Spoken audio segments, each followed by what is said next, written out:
Mtazamaji wa Uhondo TV, hujambo na karibu. Hii ni Uhondo Michezoni. Mimi naitwa Aidan Jeremiah. Bodi ya Ligi Kuu imejibu klabu ya Yanga barua yake ambayo ilikuwa pamoja na mambo mengine inataka ipewe alama 3 na mambo matatu kwenye mchezo ulioahirishwa wa tarehe 8 Machi 2025.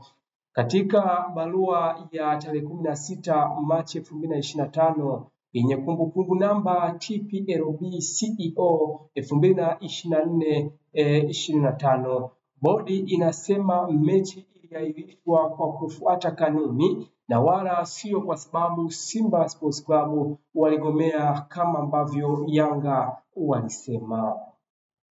Katika barua hiyo ya bodi yenye kurasa 3 na vipengele 12, bodi imewaambia Yanga mchezo ulioahirishwa rasmi saa 8 mchana baada ya hapo au kuwa na taratibu zozote kuhusu mchezo huo ambao ziliendelea, na kwamba maafisa wote wa mchezo ambao walikuwa wakifanya shughuli za mechi Benjamin Mkapa waliondoka isipokuwa wale wa usalama pekee.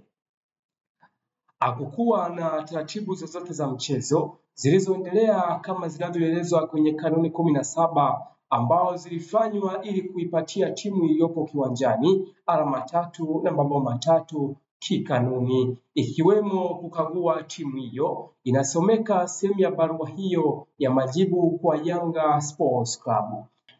Bodi aidha imesema waliita kikao cha dharura cha kamati ya uendeshaji na usimamizi wa ligi baada ya kupokea ripoti tofauti zingine mfululizo wa matukio uliojenga msingi wa mgogoro uliotokea tarehe 7 Machi 2025 pale Benjamin Mkapa wakati Simba wakitaka kufanya mazoezi.